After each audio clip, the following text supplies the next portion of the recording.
into an impeachment court kapag walang session po. So, I guess, is it possible na yung 20th Congress Senate na po yung makapagbigay ng clarification sa House po on their motion kagabi? Can we address the question to the good-looking prosecutor, Rog Gutierrez?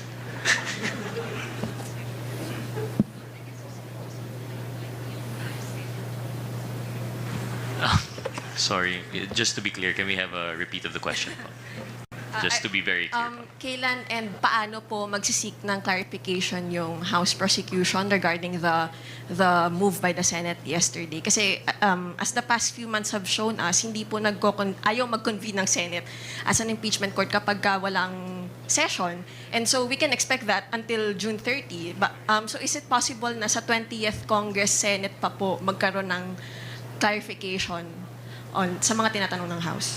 To be frank lang po, I don't think it would be a fair statement we cannot preempt the impeachment court.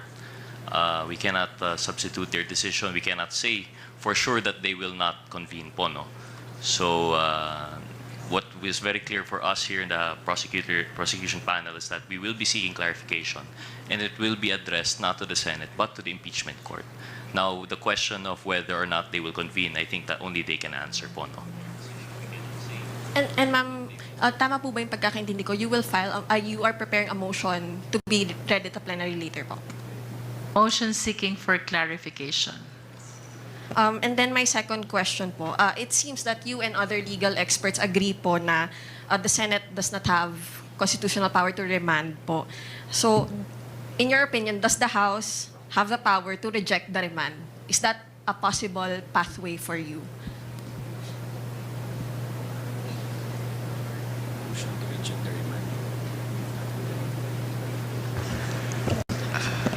Rog, would you like to continue?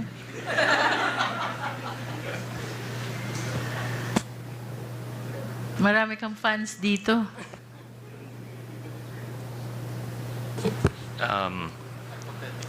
Of course, I don't know if we can speak for everyone po, no? But from our understanding and as per we have discussed earlier, I think it's very clear. Originally, although they are co-equal as members of the House and as senators, very different point dynamics when we are now talking of the impeachment court and the prosecution panel. All that we can say for sure is that we believe that we have followed the Constitution. We are confident in that the proper processes were obeyed. So if there is that remanding, whether or not that would be within their powers, that would be something not for us to decide. Now, when it comes to the rejection, it's, for lack of a better term, we would probably, like we mentioned, we would defer po, no? Just to be clear, so we are deferring for pending clarification. Now, once the response has been received, then again we will decide po, no, if it is clear enough that it is something that we can actually comply with po, no? I hope that would clarify it. Yun na po. Thanks, Kuya. Thank you, Krisha. Mela Lismoras from PTV4.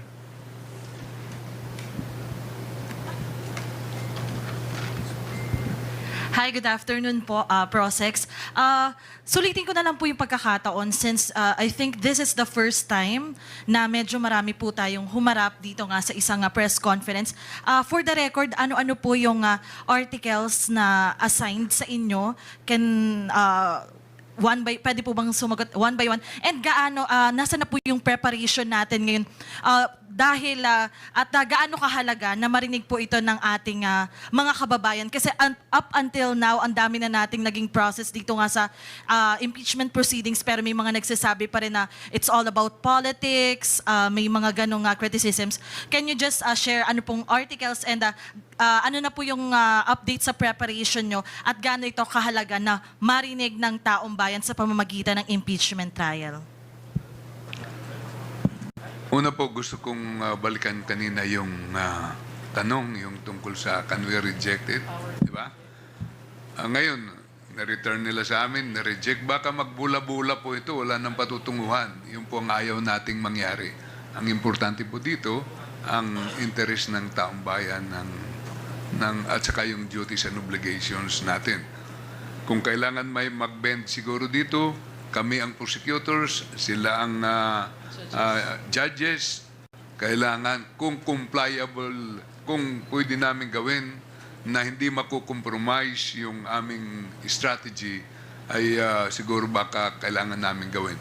Pangalawa, yung tanong po ni Ma'am tungkol sa articles, sa preparation po namin.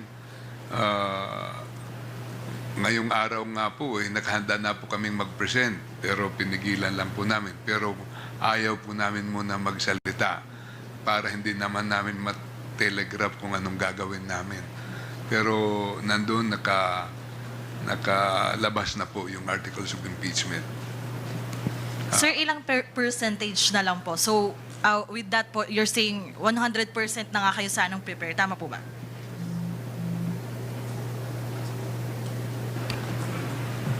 Tama po. Thank you, Mela. Jongman Lapas from DZRJ.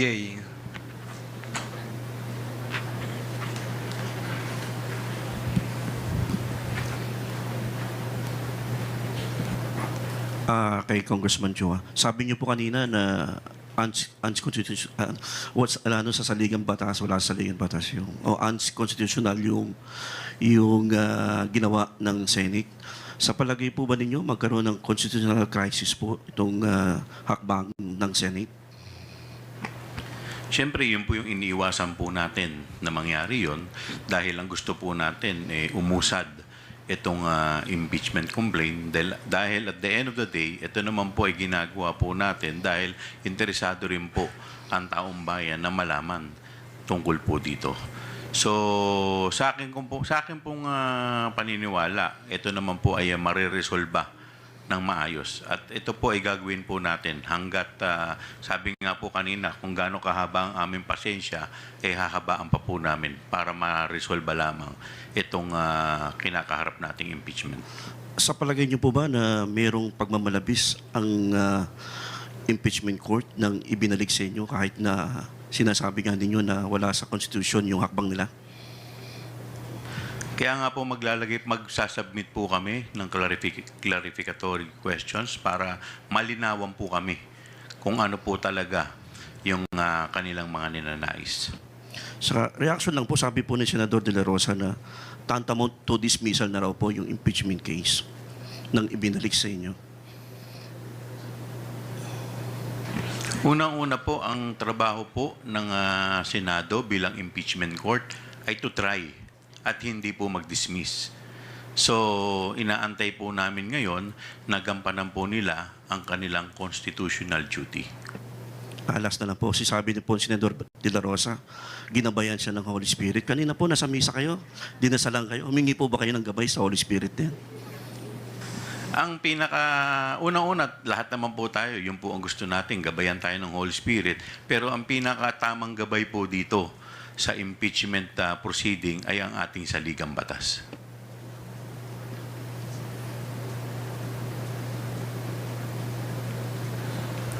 Okay, let us now recognize Earl Tobias from IBC 13.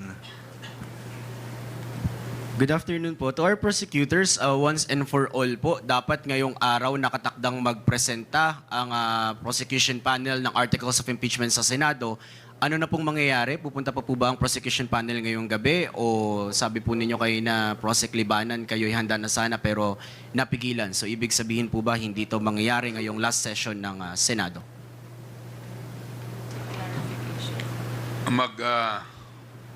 Hingi muna po kami ng clarification sa kanilang nare-request sa Kongreso.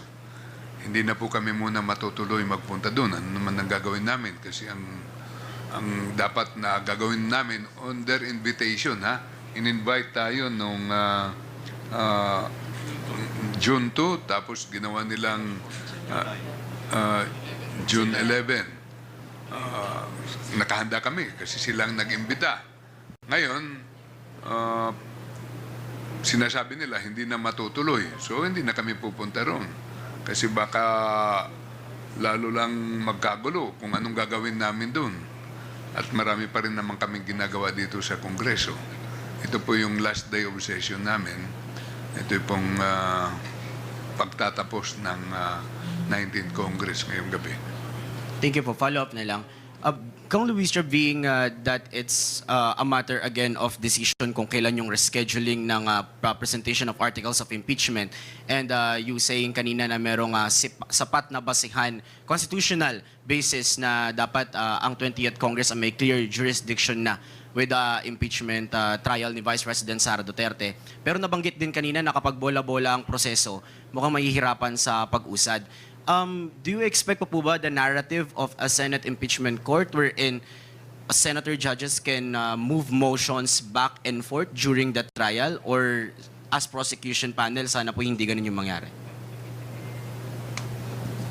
We ask another good-looking prosecutor, Jill Bungalyun.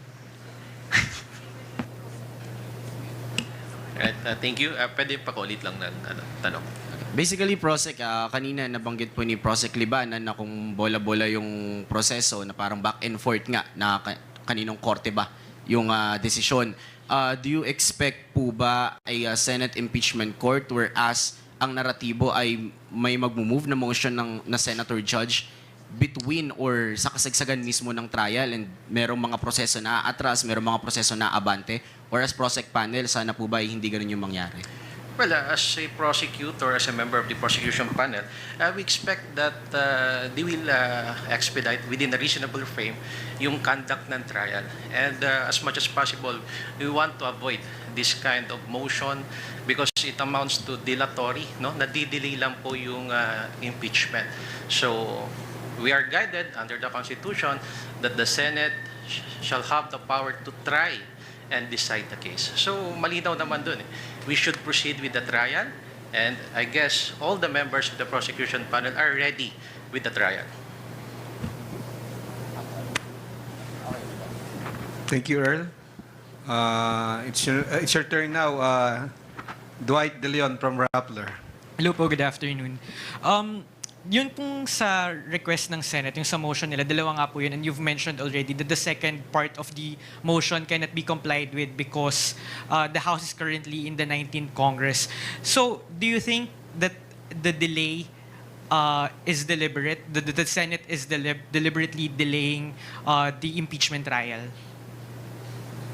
Let's ask one more good-looking prosecutor, Congressman Keith Flores. Intentionally delaying it, medyo mahirap yan na question but they could have,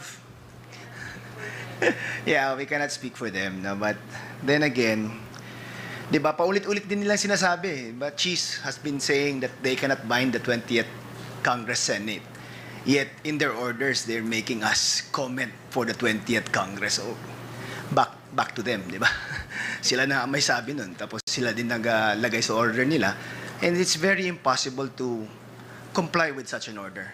So if it's impossible to comply with such an order, how can we move forward if it is a condition of moving forward? Kaya sinasabi namin na parang dapat it should be baliwala lang yung order na yun kasi it's impossible to do as of the time. So in the House prosecution panel's view, do you think the Senate is delaying the process, deliberately delaying the process? I cannot speak for everyone, no? But for me, yes. Sorry. Okay po. By asking the House po to issue a certification that the House did not violate the Constitution, was the Senate, do you think that the Senate was already putting a premium on the arguments presented by by Sara Duterte's camp? Because yung mga arguments kahapon ni Nabato, seconded by Senator Bongo, it was in all of those were in the petition filed by Sara Duterte with the Supreme Court. Specifically, yun nga po yung violation of the one-year bar rule. Do you think that the Senate is already, or the impeachment court rather, is already putting a premium on those arguments even before hindi pa tayo dumidiretso sa full trial proper?